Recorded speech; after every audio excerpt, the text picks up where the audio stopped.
Baik, bismillahirrahmanirrahim.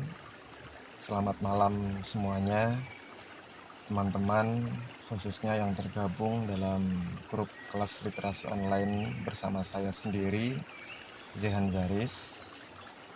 Pada kali ini kita akan belajar bareng, lebih tepatnya saling sharing, diskusi.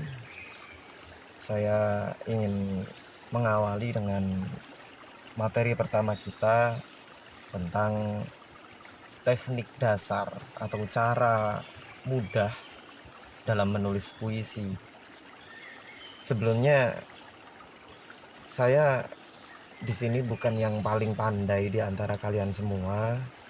Jadi tidak ada maksud untuk berdewasa-dewasa diri di depan kalian. Hanya saja melalui forum silaturahmi ini, mari sama-sama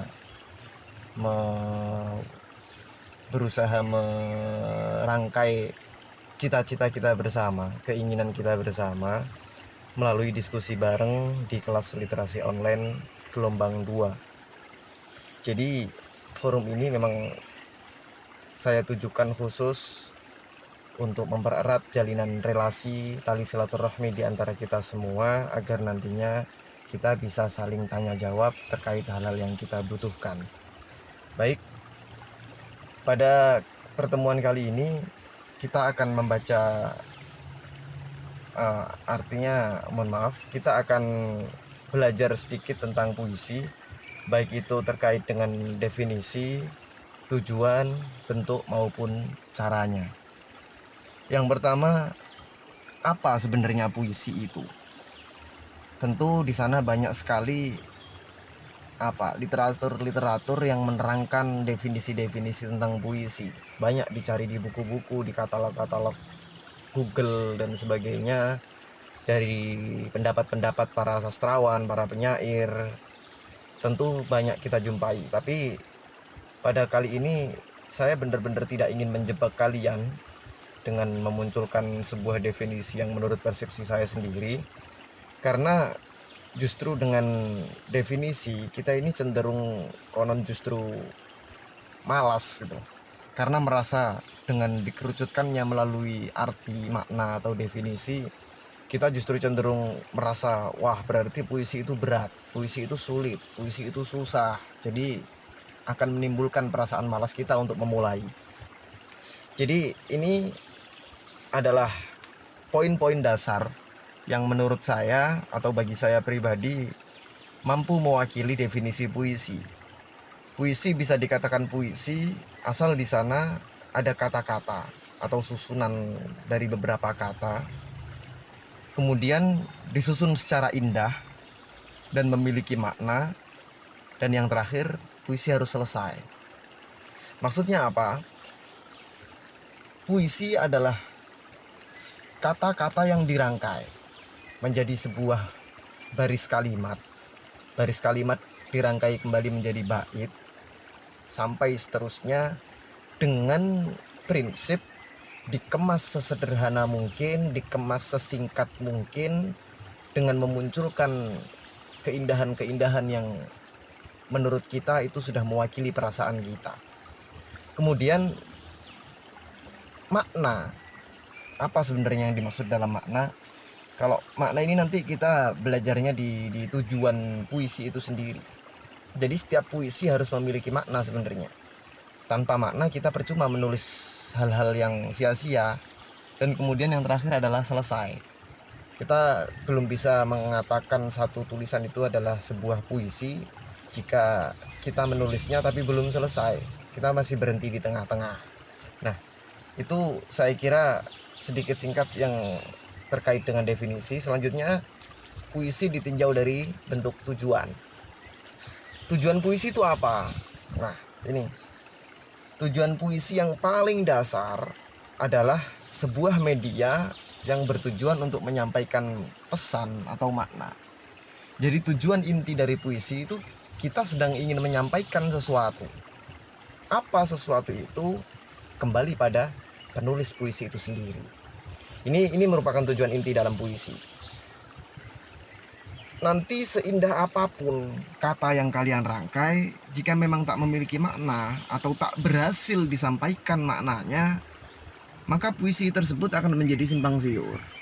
Nah, maka dari itu hal penting yang perlu digenggam oleh seorang penulis, sebelum dia menulis puisi, dia tahu apa yang akan ditulis, pesan apa yang ingin disampaikan, himbauan, nasihat atau apapun, itu yang harus digenggam oleh seorang penulis. Katakan dari sebuah tema, kita ambil tema lingkungan misalkan.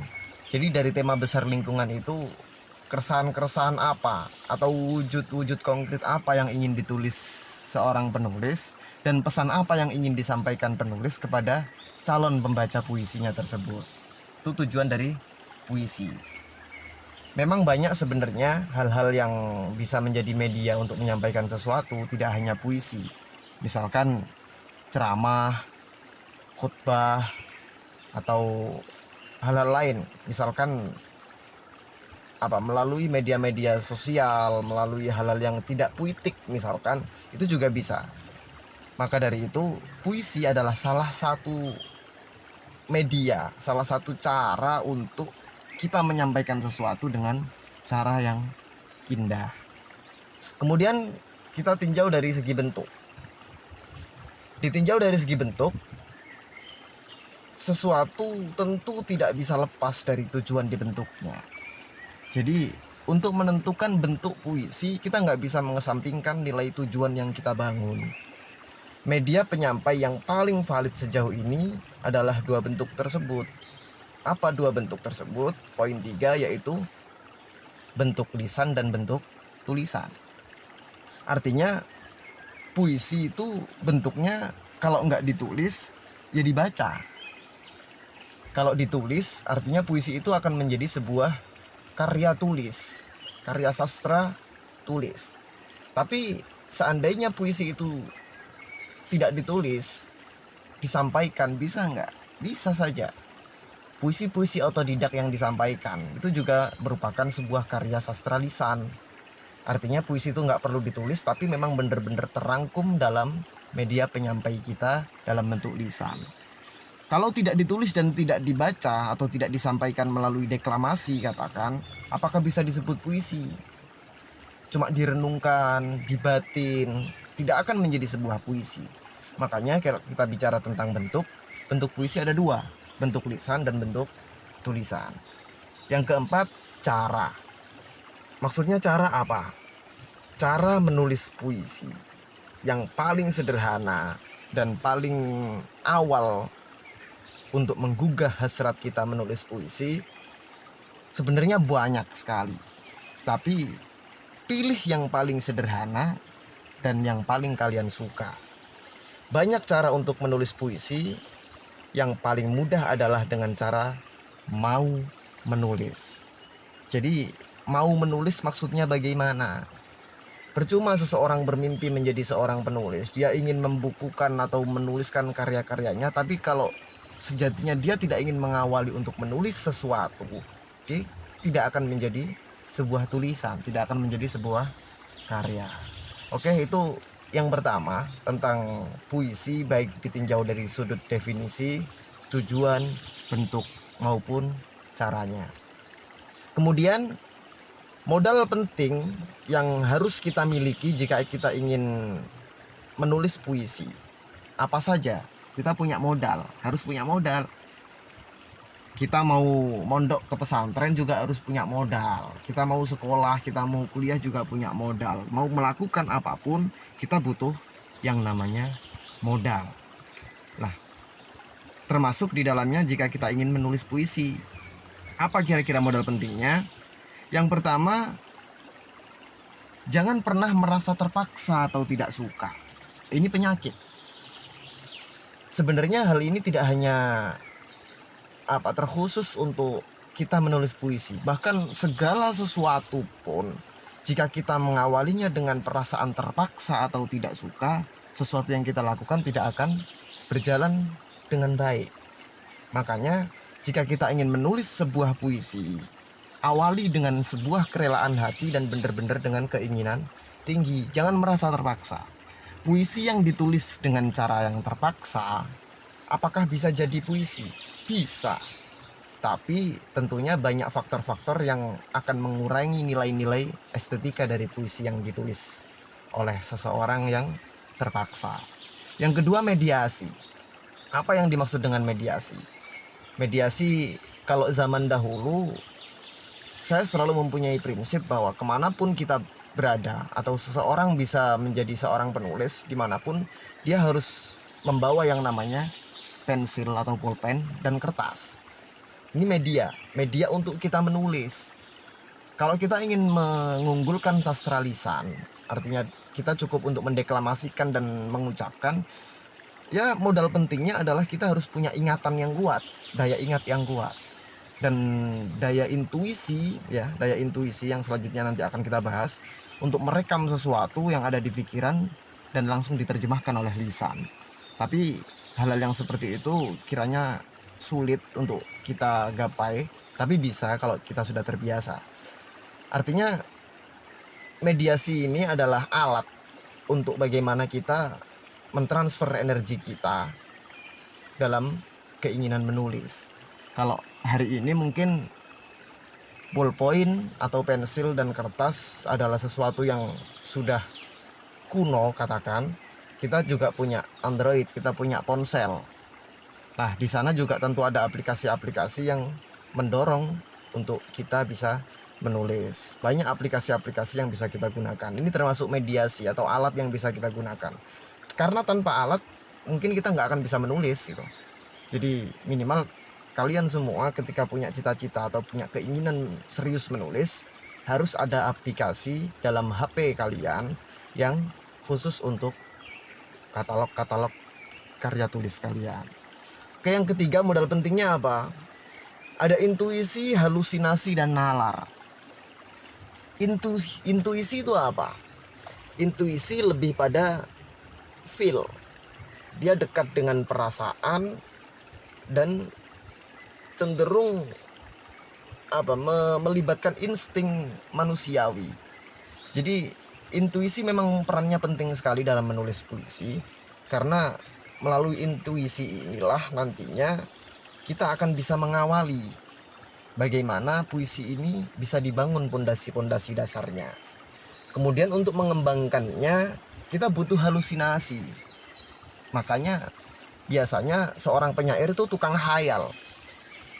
Kalau dalam bahasa Arab bahkan tamanni itu perlu.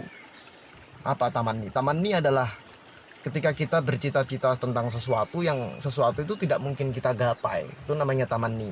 Nah, itu juga perlu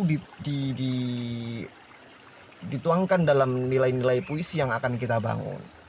Selanjutnya nalar. Nalar ini erat dengan logika, bahwa kita juga penting menyelipkan hal-hal yang naluri, yang tidak keluar dari koridor-koridor kemanusiaan.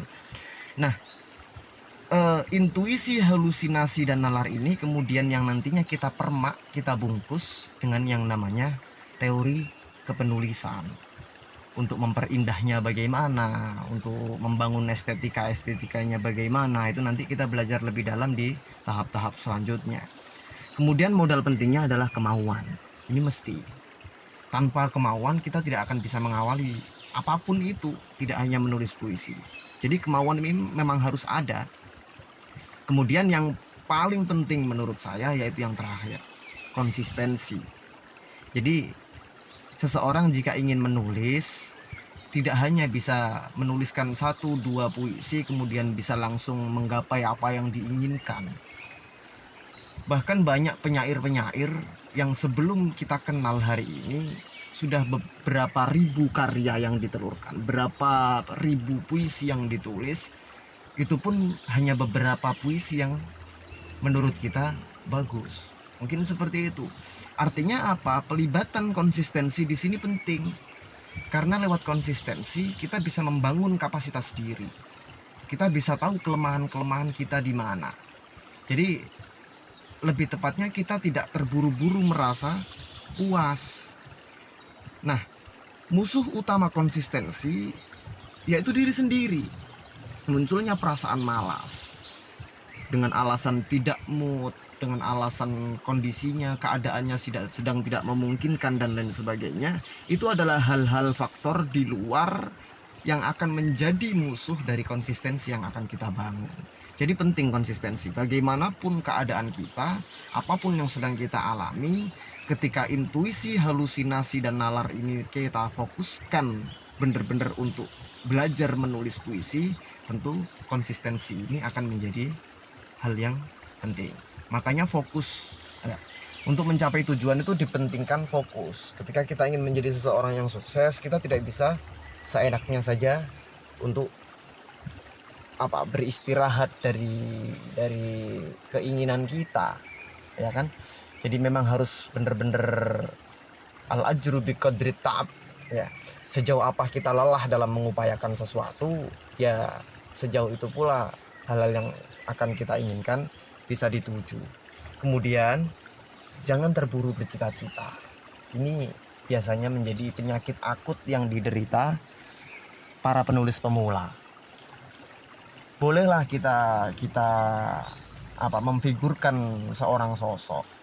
Misalkan katakan penyair besar, ada Wiji Tukul, ada W.S. Rendra, ada Khairil Anwar, ada Gusmus, ada Sapardi dan lain-lain. Kita ngefans sama beliau-beliau boleh, tapi ketika kita terburu-buru untuk bercita-cita menjadi seperti beliau-beliau, tunggu dulu. Beliau bisa menjadi beliau hari ini, ya, atau yang bisa namanya kita kenang hari ini, tentu prosesnya sangat panjang dibalik yang kita tahu. Nah, tugas kita sebagai seorang pembelajar adalah boleh bercita-cita, tapi harus tekun dengan cita-cita yang kita rangkai. Wong kapal itu tidak bisa berlayar di atas daratan, kan begitu. Jadi inna safinata la tajri 'alal yabas, ya kan?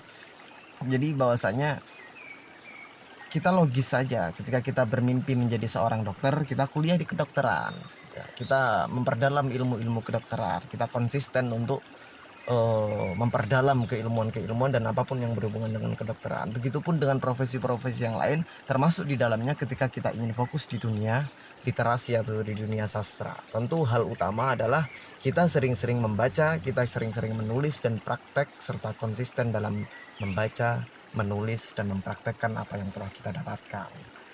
Oke, selanjutnya mengatasi mood. Nah, banyak sekali pertanyaan-pertanyaan, saya tidak mood nulis, atau di tengah-tengah menulis tiba-tiba mood saya hilang. Ini bagaimana? Mood adalah hal yang dekat urusannya dengan perasaan atau feel, ya kan? Sebenarnya tidak ada alasan untuk kita berkata sedang tidak mood. Manusia normal mana sih yang tidak punya perasaan? Kalau malas, beda urusan lagi. Malas adalah pola hidup yang dibiasakan, dan malas adalah ciri melemahnya konsentrasi terhadap tujuan kita sendiri.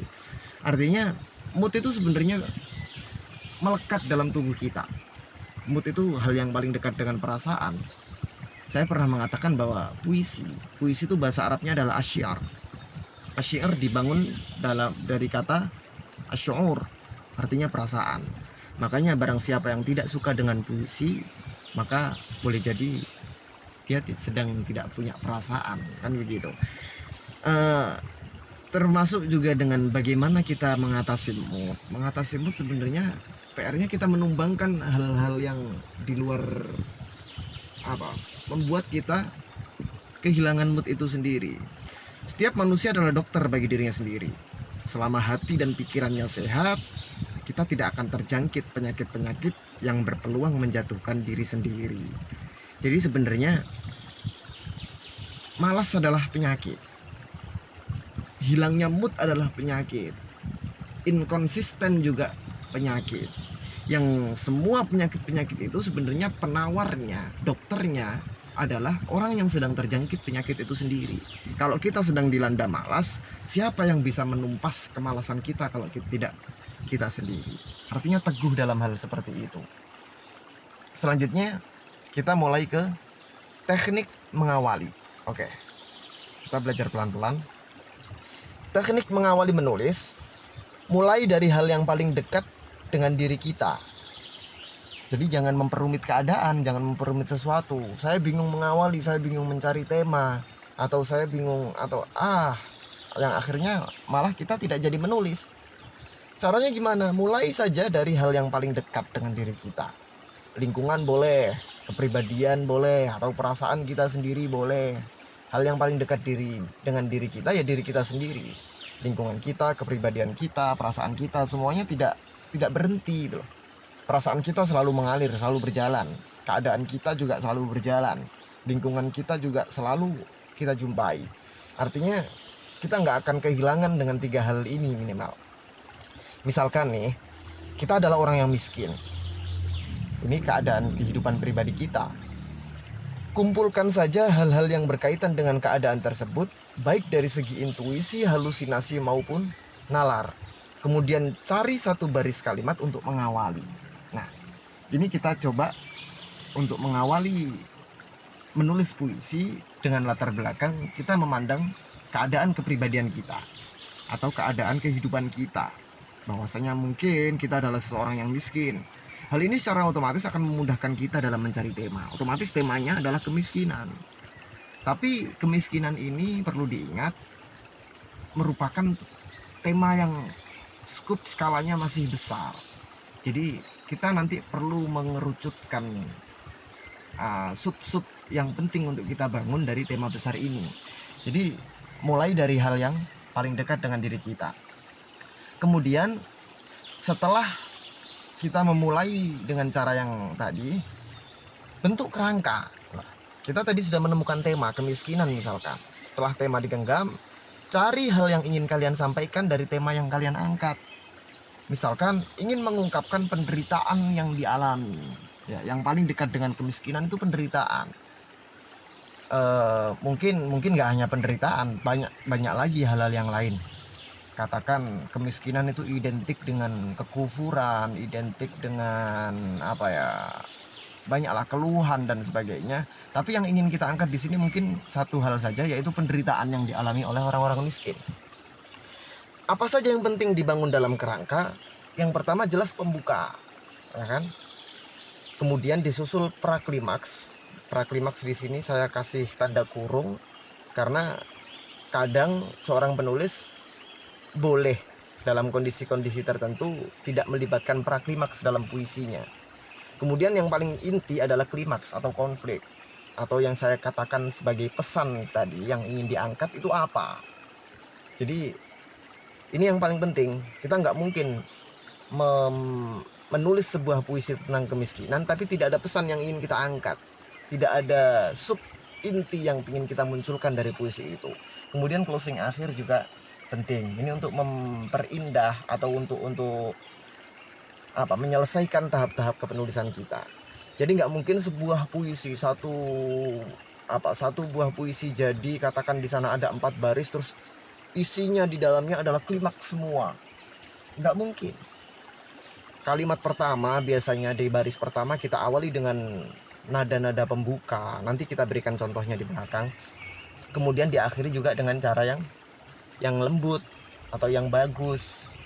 Bisa berupa nasihat, bisa berupa himbauan, bisa berupa statement akhir yang benar-benar untuk memperindah hasil akhir puisi. Kemudian memunculkan estetika. Ya.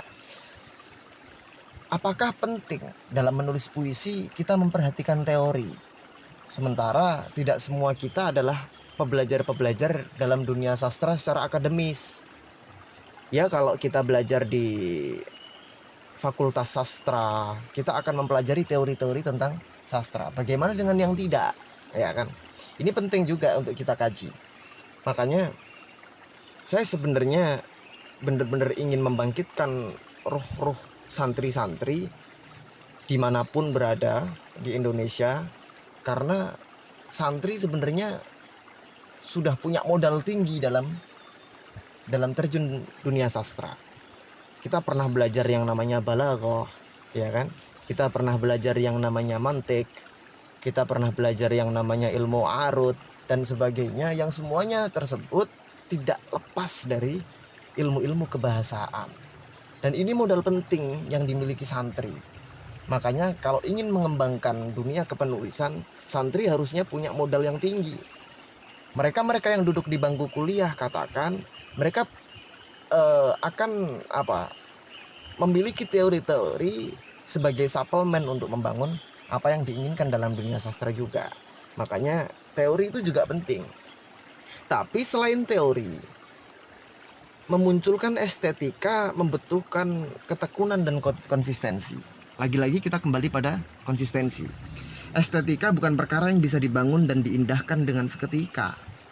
Di sini, di ruangan ini atau di titik ini, para penyair dituntut mempertaruhkan kualitasnya sebagai penyair. Dan musuh terbesarnya adalah dirinya sendiri dalam menjalin keharmonisan antara nalar dan perasaannya. Jadi, maksudnya gimana? Boleh jadi kita pertama menulis puisi, kita belum merasa bahwa puisi kita berhasil selesai dengan bagus, ya kan? Makanya sekali menulis puisi, kita harus membacanya dari awal untuk dibaca lagi, diperbaiki, dibaca lagi dari awal sampai akhir, diperbaiki lagi, ada yang kurang enak diperbaiki lagi. Dan diperbaiki ini dalam sudut pandang apapun, baik dari segi kebahasaan, baik dari segi makna, baik dari segi ilmu-ilmu yang lain. Artinya puisi ini kita kemas dengan benar-benar rapi menjadi sebuah bagan puisi jadi nantinya. Nah, untuk memunculkan estetika, kita perlu atau penting untuk melakukan tahap pengulang-ulangan. Satu puisi kita kaji seperti tadi, satu puisi kita kaji, direvisi lagi sampai jadi, sudah jadi, kemudian kita menulis hal yang baru lagi, dikaji lagi, direvisi lagi, sampai kemudian jadi lagi, tekun kembali menulis hal yang baru lagi, seperti itu terus menerus.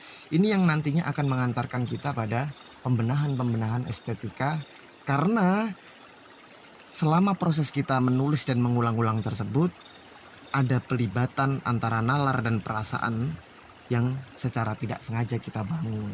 Makanya penting, konsistensi itu penting. Puisi memang bebas, namun tetap harus menjunjung etika, ya kan? Kita percaya bahwa sesuatu yang benar, sesuatu yang baik itu akan hilang faedahnya jika kita menyampaikannya dengan cara yang tidak benar atau tidak baik. Jadi pada prinsipnya puisi adalah hal yang indah. Sampaikan dengan cara yang indah, tulis dengan cara yang indah, dan kemas dengan cara yang indah. Dan keindahan adalah hal yang syarat dengan etika. Oke, ini kita beri contoh puisi ini berhubungan tentang kemiskinan tadi ya.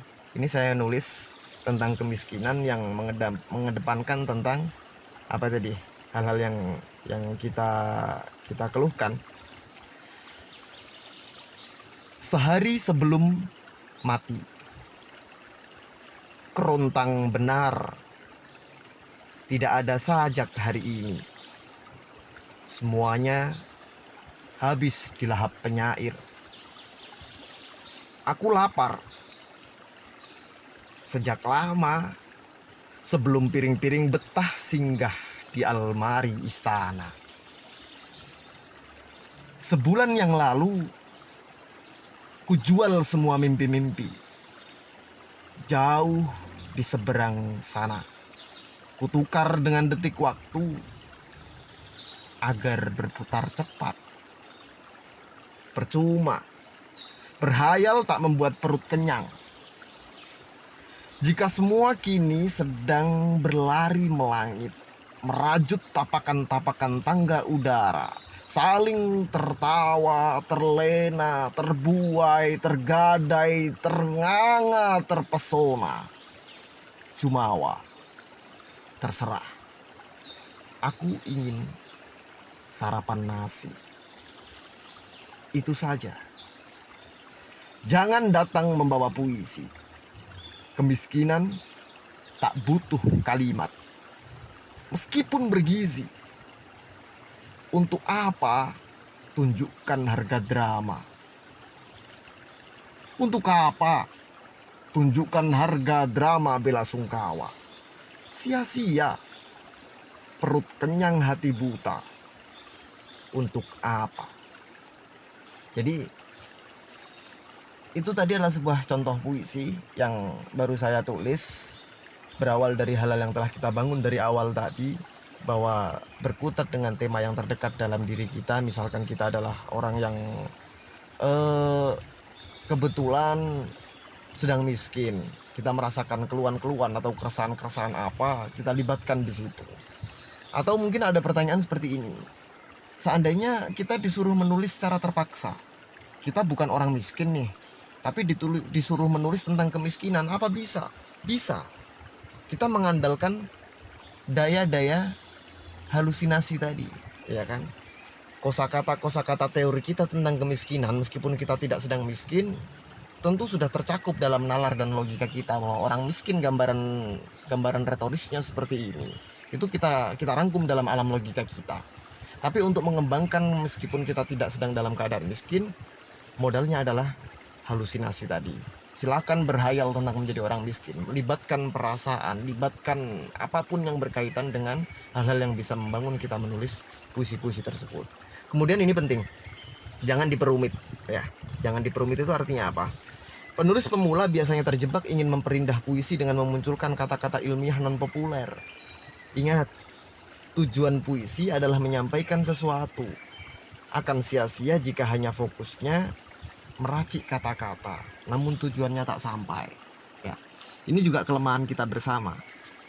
Kita sebagai penulis awal atau penyair pemula, kita konon cenderung ingin mengangkat bahasa-bahasa yang seolah-olah ilmiah, seolah-olah mewah, seolah-olah masyarakat lain itu memiliki kesan yang waduh ini bahasanya keren, ini bahasanya kosakatanya banyak. Nah, hal-hal yang seperti itu sebenarnya boleh kita lakukan? Boleh. Tapi ya, kita kembali pada tujuan. Tujuan kita menulis puisi adalah menyampaikan makna. Semakin kita menyelipkan hal-hal yang mempersulit seseorang untuk memahami, atau bahkan diri kita sendiri sebenarnya tidak paham, pada akhirnya akan mempengaruhi ruang-ruang kepahaman para pendengar atau para pembaca puisi yang kita tulis.